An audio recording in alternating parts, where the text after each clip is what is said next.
Reflections with theologian Father James Bacik, lecturer and campus minister at the University of Toledo. We think of the church as that kind of community where learning is prized and where we are teacher to one another.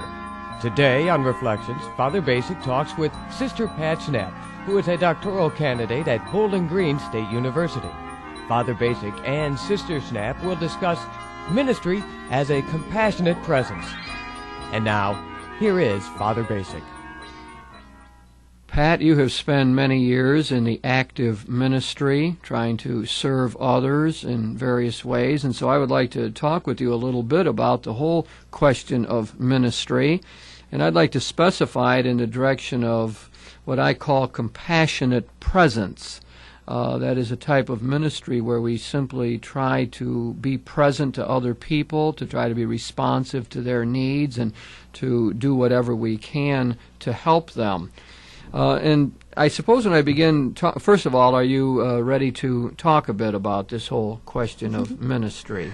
It sounds like a good topic, and I'm very ready. Good.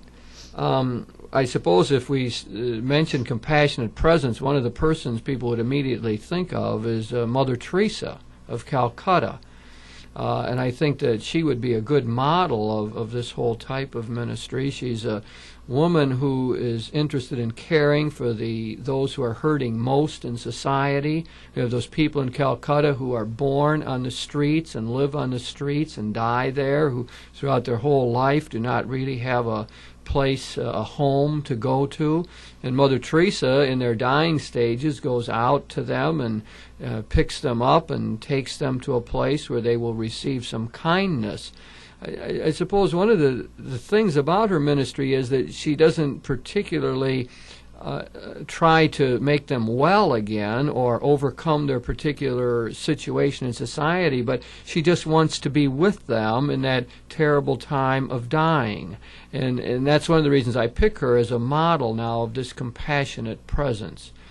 You want to say anything about Mother Teresa and the kind of impact she has on the world and so on? I think it's remarkable that her religious community is one of the few that's thriving in the world today, that her example has inspired so many young women to go and join her in what is a psychologically very draining sort of ministry. But it, I think, speaks to the innate compassion of people, which, when it's somehow fleshed out and modeled in an individual, will attract others to follow. I think I had my clauses mixed up there, but I think you understood what I was saying. I did follow the point, and I think it's an important one. Your suggestion being that Mother Teresa is tapping something that's very real in the human spirit. And I find that fascinating. It is the kind of work that would not seem to appeal on the surface of things. I mean, most people in the world today want to get things done and change things, make the world better. We often appeal to youthful idealism in those terms. How are we going to create a better society, and how are we going to make justice flourish in the world? And here is a woman who gathers people simply to be present to those who are in the worst of situations and who are dying. You mentioned about the order flourishing, which I think is another interesting point. I think they have communities around the world now, don't they? That's right, including Harlem. Here in the United States. That's right. Yes. And I think that we have a certain number of women from the United States who have joined up, and then there's also an order of men, right, that is somehow connected with what Mother Teresa has done. But the common denominator appears to be this compassionate presence that they have. I know some people are critical of Mother Teresa because she doesn't do the more political thing, in a sense, that she's not changing structures and she's not creating better systems so that we won't have people on the streets of Calcutta, or so that things in Harlem would be better. She doesn't seem to be oriented that way. It is more to this other idea of simply being with people in the worst of times. I think our ministry always is going to probably have to include attention to systemic problems and the need for systemic change, as well as somehow taking on the human dimension, putting a human face on the oppressed, or what I sometimes call the waifs, the hurting people in society. And it seems to me that the two really complement one another. I think Mother Teresa is archetypally the compassionate woman of service and of presence, but at the and probably represents that, as you said earlier, very well. But at the same time, I think probably most of our lives are going to find us doing some of both, and not seeing one as necessarily excluding the other, but it's seeing both as critical and really feeding or nourishing the other commitment, the parallel or the concomitant commitment. I think that's probably true, and Mother Teresa really does represent the one pole of that, those two elements that are inside of us. I'm thinking of various stories about her. That one time that she was offered a large amount of money to support her operation and so on, and ended up refusing to take it. You could say, well, she could have built a magnificent building or something to take care of these people, but she wouldn't do that. She doesn't see ministry in those terms. She really is a countercultural figure in amazing ways. I know she insists that her sisters live not only simply, but something below simply, very frugally, and do their washing as the poor do their washing, for instance. She seems to have determined that she must live as the poorest of the poor live in order to in some way have a certain legitimacy or validity as being with them, as walking with them and holding their hand through the most excruciating part of their lives. And she's not terribly interested in all of this of converting people, for example. I mean, the idea is not to get deathbed conversions or to baptize people as Christians at the end of their lives. The story is told about one dying man and that she was attending to, and she does attend to them personally, of wanting just a bit of water from the Ganges River touched to his lips as part of his Hindu faith tradition, and Mother Teresa attending to that need and getting the water and doing that. And very often it seems like it is the simplest sort of gestures that move her, just to touch the dying person or to whisper their name to them as they get near the end. And to that, it is so elemental in a sense. I'm reminded of that idea of huddling together in the times of crisis. The sisters are just there and working with them. And Mother Teresa has never fallen into the trap of being a bureaucrat or an organizer who steps back from the action. She's insisted that her sisters are involved in that way, and she herself has continued that kind of ministry. Henri Nouwen, in his book The Wounded Healer, gives an incident somewhat similar to the one you just mentioned of a minister who was present with a man who was dying. In the particular incident, as Nouwen records it, the young man failed really to ever develop any communication with the man who, in fact, did die the next day while he was being operated on. And Nouwen uses the occasion to speak about the enormous need for the presence, that we don't go to preach to people at a time like this, but what we do is, by our being there with them, say to them, you are not alone. I am here with you, and I will be here tomorrow.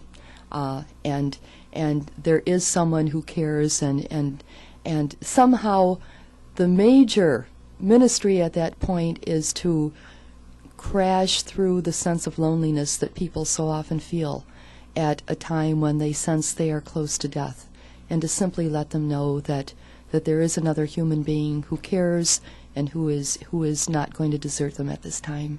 And that means so much to people. And very often it isn't a matter of just doing something, but it is a matter more of being there and being in their presence. And it seems like touch is very important in all of this. I think Mother Teresa often insists on that these people who are dying maybe are not all that attractive at a given point, and there might be a certain repulsion in trying to deal with them, but she's insistent really that people reach out and touch and be with these people. And I think the interesting thing is that in terms of the power of that, I think we're learning more and more in our culture today about the power of touch. Elizabeth Ross sometimes talks about dying people and people in the hospitals who seemed to be so helpful to others and simply knew how to approach them and to physically touch them. And there's a sort of healing power that goes with all of that. And maybe you put your finger on it in terms of saying that,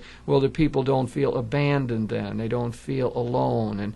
And I think there is something, most of us who know simple sicknesses at least know how it can be all-consuming or how it can turn ourselves inward, and we get worried about our own pain and our own inability to function at a given moment, and it is really a self-centered kind of thing very often. And perhaps what happens is in presence is that one is drawn out of oneself a little bit and sees the other person and so on.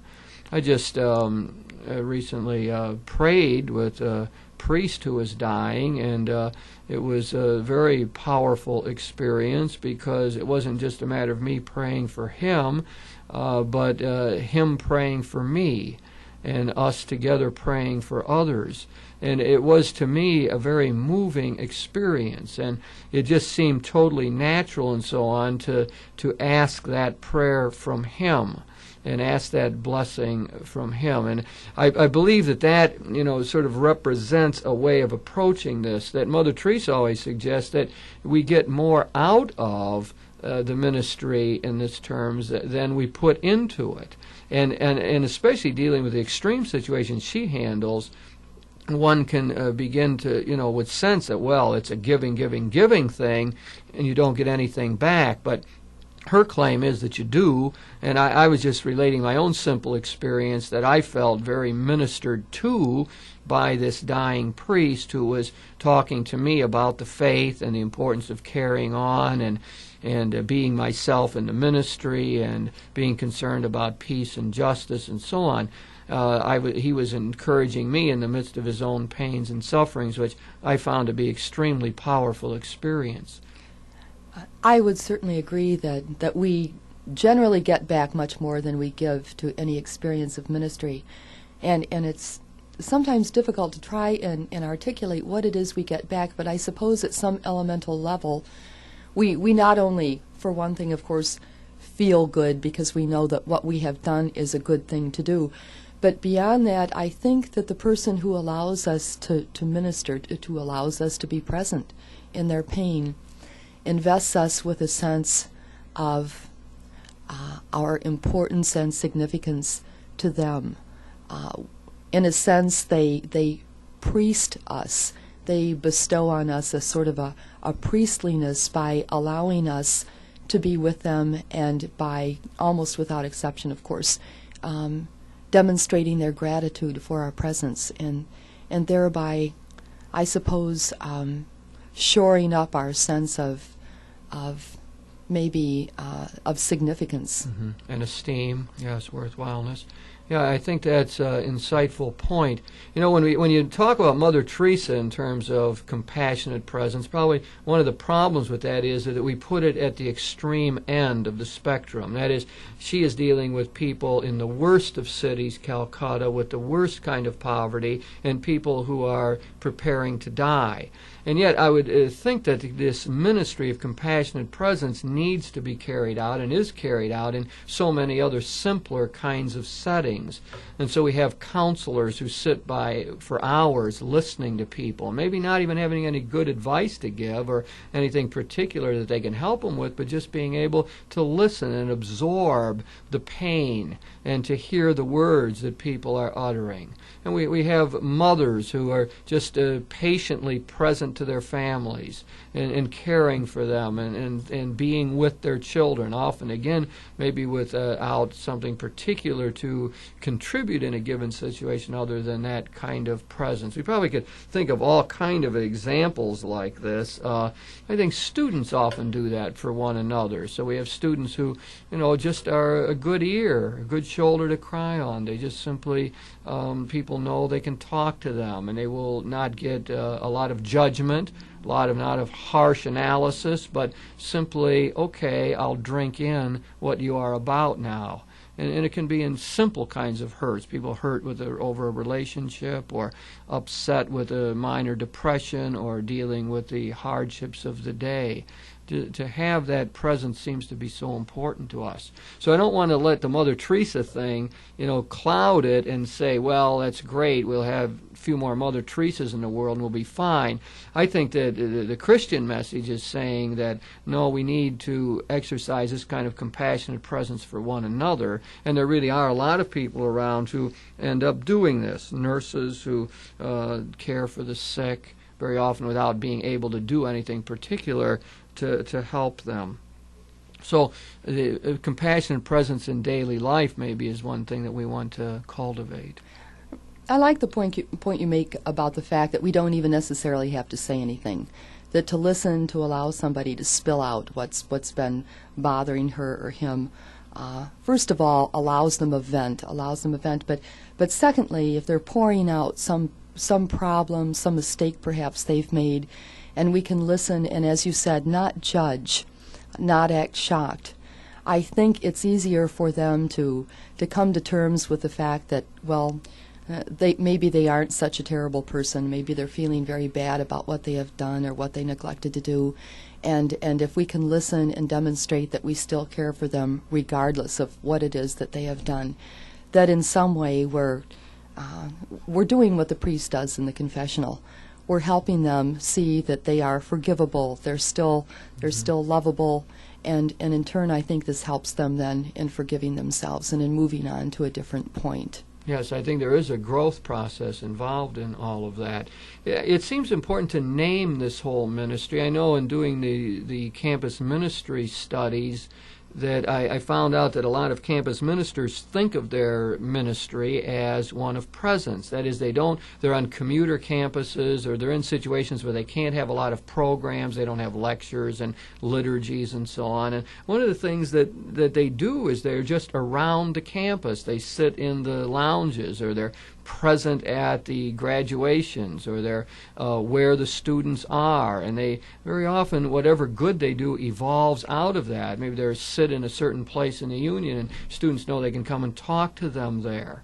Or the minister is lounge lizard. Yes, well, I really hadn't used that term before and don't intend to use it in the future either. So. But it is one of presence, and it seems as though people were thrown into it because they didn't know what else to do. They didn't know how to get any program started or to be doing something particularly active. So this style came upon them, and now people like it named. I mean, they want to say, that's what I do. That's how I spend my time. And if people don't like that, or they want me to see more activity, well, then they've missed an essential element of what ministry is all about, and they've missed the power of simply being with another and enabling and facilitating that other to involve themselves in their own growth process. I think we see two different models of campus ministry today. One is the more aggressive evangelization, where students are accosted and asked if they've been saved, etc., and where the word is given to them. And the other method, the method you've just been describing, I think is perhaps what Henri Nouwen talks about when he says that the minister does not so much give the word of God to people as help people recognize how God is working in their lives, help them come to terms with the fact that God is present in their lives, and help them be able to recognize and articulate that for themselves. You've mentioned Nouwen a number of times, and I think he's very helpful on this whole topic, especially his notions of compassion. And it moves us, I think, to make sure that we have a sort of religious dimension in all of this.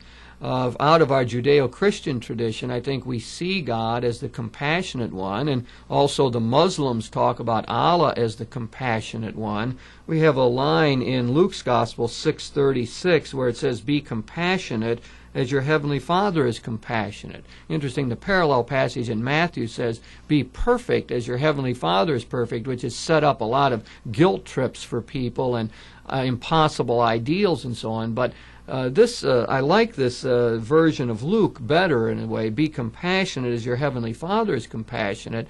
That is, that we must suffer with. That word compassion comes from two Latin words, cum and passio, which means suffer with.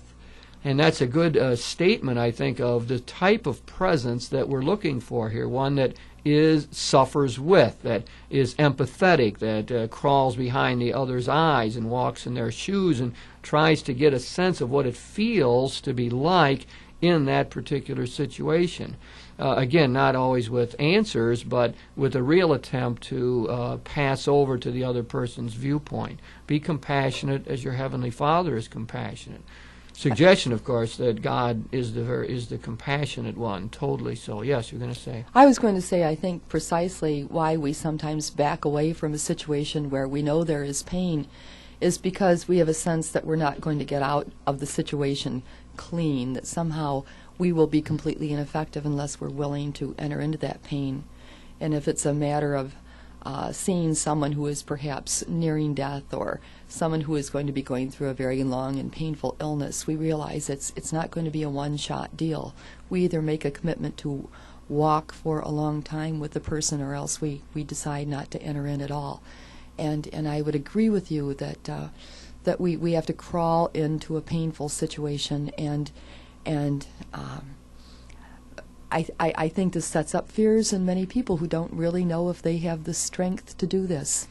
And very often I think it's a sense of feeling you have to be active, you have to do something, and you have to have an answer for people. Right. You know, if you're going to go visit someone in the hospital, you got to know exactly what to say or how to cheer them up or something like that. And or if you're going to deal with the younger generation in some way, you have to have a formula for them to develop properly. And I think what Mother Teresa and the Ministry of Compassionate Presence suggested, that there is a more passive attitude here, a more letting go kind of stance that allows us to be effective with people. Good things do happen without us having to have particular answers. And that would free up a lot of people, like just to go to the funeral home or visit in the hospital or deal with youngsters or deal with teenagers on drugs or any of the kinds of problems in life. Simply, well, I will be with you. And maybe we do more good that way than trying to give big answers or clear solutions to people's problems.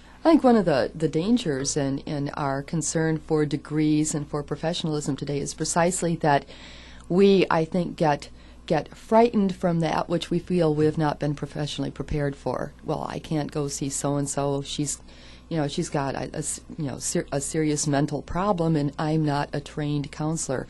I haven't had any courses in therapy. I might do something wrong. And so I think we get scared out very often. I think that's, in a sense, one of the dangers of our particular era, is that we fear our lack of professionalism and therefore feel, no, this is not the place for me. This is a situation that calls for a professional. And the more serious the problem, the deeper the pain, I think, the more we can sort of let ourselves off the hook by telling ourselves that we have nothing really to contribute in That's this situation. Right. I guess what we would like to do is to get the example of Jesus before our minds in this regard, to put on the mind of Christ. It's often said that Jesus is the compassion of the Father, who reveals the compassionate side of God to us.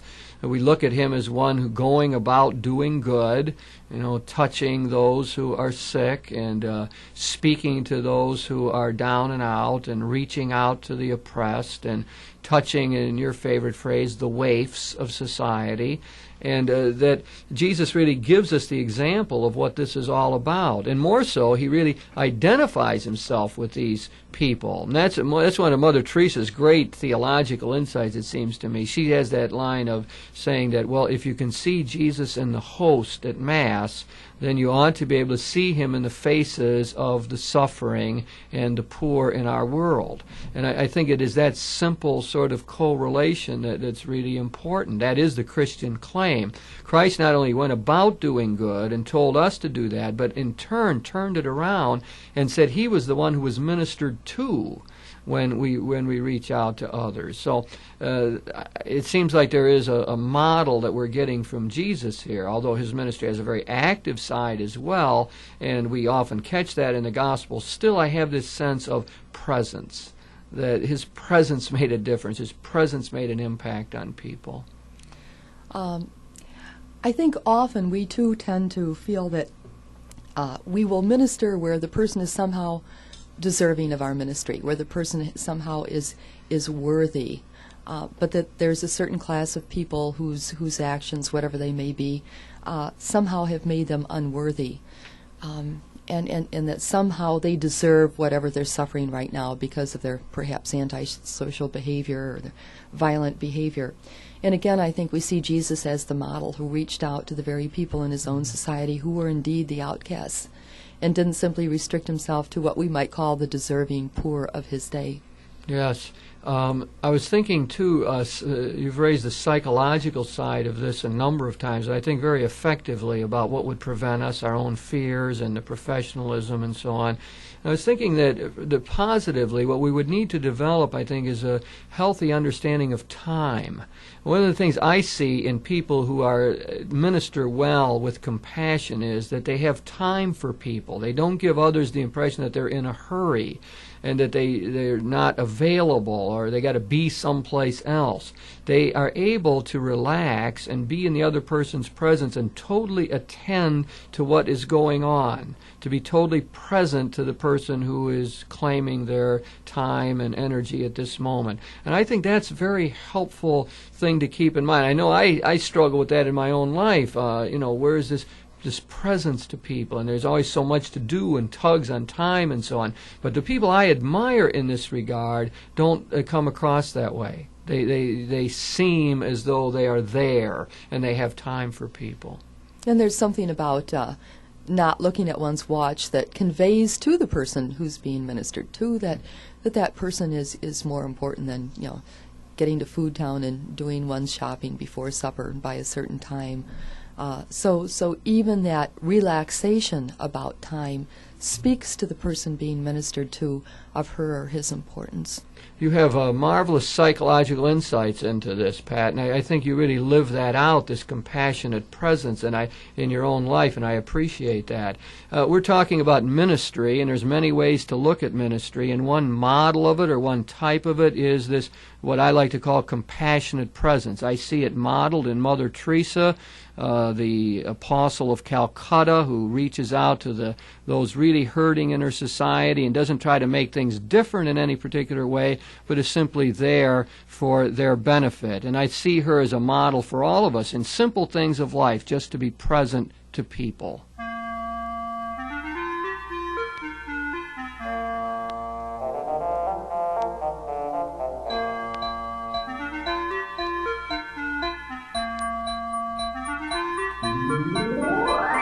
You've been listening to Reflections with theologian Father James Bacik, lecturer and campus minister at the University of Toledo. Today, Father Bacik talked with Sister Pat Schnapp, who is a doctoral candidate at Bowling Green State University. The topic of this week's Reflections was the ministry as a compassionate presence. If you have any comments on today's show or suggestions for future programs, please write Father James Bacik, Catholic Campus Minister, 2086 Brookdale Drive, Toledo, Ohio, 43606. Funding for this program was provided by the Catholic Communications Commission of the Diocese of Toledo.